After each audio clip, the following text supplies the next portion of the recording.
Danantara dan JM Ltd perusahaan asal Cina sepakat bekerjasama menggarap proyek penghiliran nikel dengan teknologi high pressure acid leach. Danantara bertujuan memajukan agenda hilirisasi sekaligus keberlanjutan dan inovasi.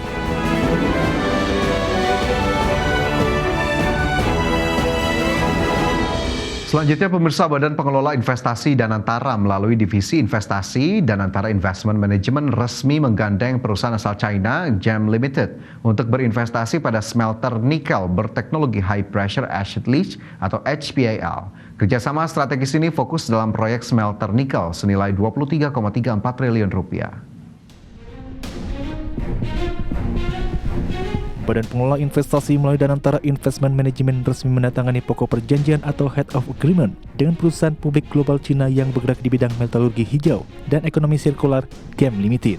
Danantara dan JM Ltd perusahaan asal Cina sepakat bekerjasama menggarap proyek penghiliran nikel dengan teknologi High Pressure Acid Leach atau HPAL dengan nilai investasi mencapai 1,42 miliar dolar Amerika Serikat atau sekitar 23,24 triliun rupiah di Sulawesi Tengah. Kesepakatan tersebut menjadi kerangka kerja bagi potensi investasi bersama dalam pembangunan smelter HPAL berkapasitas 66.000 nikel dalam endapan hidroksida campuran per tahun, di mana fasilitas pemurnian mineral ini juga digarap oleh PT Vale Indonesia Tbk atau INCO.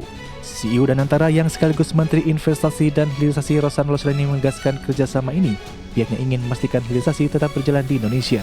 Selain itu, dengan menggandeng korporasi global yang bergerak di sektor metalurgi hijau, Danantara bertujuan memajukan agenda hilirisasi sekaligus keberlanjutan dan inovasi.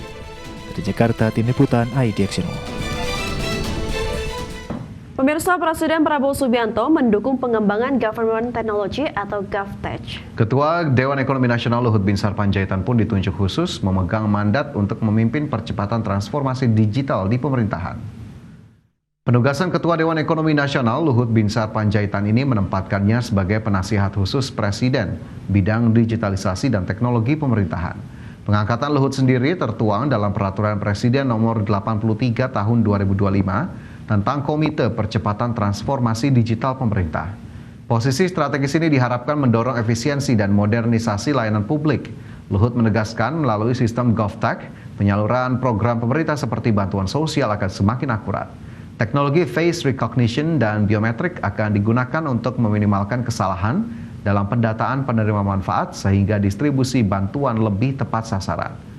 Untuk mendukung tugas barunya ini, dirinya akan dibantu dua menteri, yaitu Rini Widiantini sebagai Menteri Pan-RB dan Mutia Hafidz sebagai Menteri Komunikasi dan Digital. Tugas utamanya melakukan percepatan penerapan teknologi di birokrasi. Government teknologi yang Presiden sangat senang bahwa progres daripada government teknologi itu bisa berjalan dengan baik. Prabowo menegaskan untuk jangan melakukan korupsi ya. Dan ini juga sejalan mungkin jika memang Indonesia benar-benar ingin menjadi negara maju atau ingin menjadi Indonesia Emas 2045 ya. Mungkin memang harus stop korupsi dari sekarang ya. Karena kalau kita lihat negara-negara maju di Eropa seperti Finlandia, Norwegia dan lain sebagainya, tingkat korupsi di negara tersebut memang rendah ya.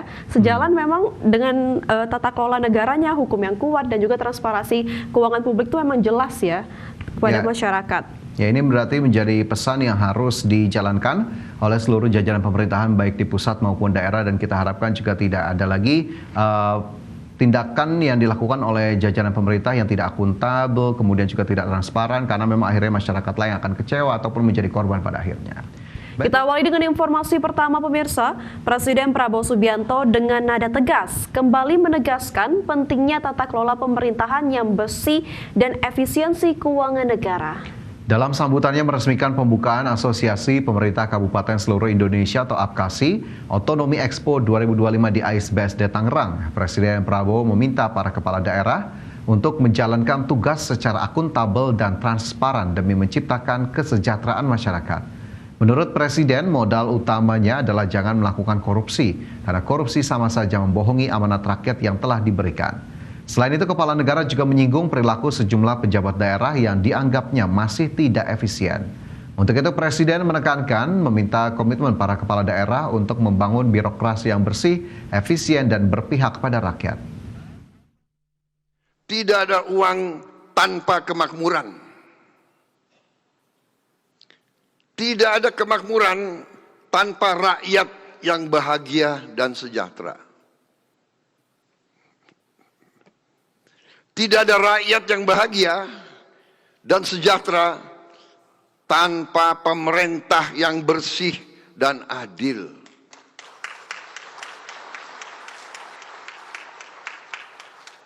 Ini pelajaran sejarah. Kalau saudara mau menjadi bupati yang benar dan baik, kalau saudara mau menjadi bupati yang dicintai rakyat, kalau saudara mau jadi bupati yang setia kepada tanah air, yang setia kepada pendiri-pendiri bangsa, yang setia kepada merah putih, saudara harus belajar ini. Saudara harus menjalankan pemerintah yang bersih. Sementara itu, Menteri Dalam Negeri Tito Karnavian menegaskan bahwa pemerintahan daerah memiliki peran strategis dalam pemerataan pembangunan secara nasional.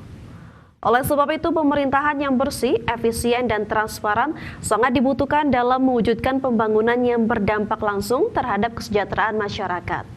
Mendagri berharap dari total 548 kepala daerah, baik gubernur, wakil gubernur, wali kota, dan wakil wali kota maupun bupati dan wakil bupati harus berperan aktif mampu menjalankan roda pemerintahan dengan baik dan mendukung program nasional yang sedang digulirkan pemerintah pusat. Dipelototi betul anggaran yang tidak perlu, yang di perjalanan dinas misalnya yang terlalu banyak, kemudian rapat-rapat yang sebenarnya cukup 10 kali, cukup 2 kali, dibikin 20 kali, makanan minuman Pak, sambil bermiliar-miliar. Sepertinya banyak daerah yang bisa hanya 100 juta juga cukup. Tapi ini dibuat bermiliar-miliar, perawatan gedung dan lain-lain yang mohon maaf dimakap Bapak. Sehingga banyak daerah yang bisa melakukan efisiensi. Apa potensi daerah-daerah ini, daerah kita masing-masing, dan setelah itu apa yang diinginkan kebijakan atau apapun insentif yang diperlukan dari kepala daerah sebagai yang punya kewenangan Pak. Dengarkan, setelah itu yang bisa diberikan insentif atau kebijakan yang berpihak pada mereka, nah itu yang dikerjakan. Dan kemudian supaya suasananya hidup. Kalau suasananya hidup, otomatis nanti bisa ditarik pajak Pak. Win-win Pak, mereka untung, PAD juga dapat. Pemirsa, Presiden Prabowo Subianto kembali menegaskan komitmennya untuk menciptakan pemerintahan yang bersih dari korupsi. Dalam pidatonya di Asosiasi Pemerintah Kabupaten Seluruh Indonesia Otonomi Expo 2025, Prabowo mengingatkan seluruh pejabat pemerintahan agar menjauhi praktik korupsi. Dengan tegas, Prabowo meminta pejabat untuk membersihkan diri sebelum dibersihkan. Prabowo menyayangkan masih ada pejabat yang menganggap pemerintah Indonesia lemah atau bisa disuap. Prabowo kembali menegaskan bahwa sumpah jabatan mengikat dirinya untuk menegakkan hukum dan mencegah korupsi. Apakah tidak ingat istri dan anaknya? Kalau tangannya diborgel pakai baju oranye, apa tidak ingat anak dan istrinya? Saudara-saudara sudah dengar saya pidato berapa kali? Iya kan? Dari sebelum saya dilantik, sesudah dilantik, pada saat dilantik terus saya ingatkan. Semua lembaga bersihkan dirimu sebelum kau akan dibersihkan. Dan kau akan dibersihkan pasti. Saya kasihan kadang-kadang, tapi apa boleh buat? Dapat laporan dari Jaksa Agung, dapat laporan dari penegak-penegak hukum yang lain. Pak, datanya begini Pak. PPATK laporan. Saya ingatkan. Tapi kadang-kadang ya khilaf manusia itu. Mungkin. Atau mengira pemerintah Republik Indonesia itu bodoh. Atau mengira bahwa pemerintah Republik Indonesia yang saya pimpin lemah. Atau mengira pemerintah Republik Indonesia yang sekarang saya pimpin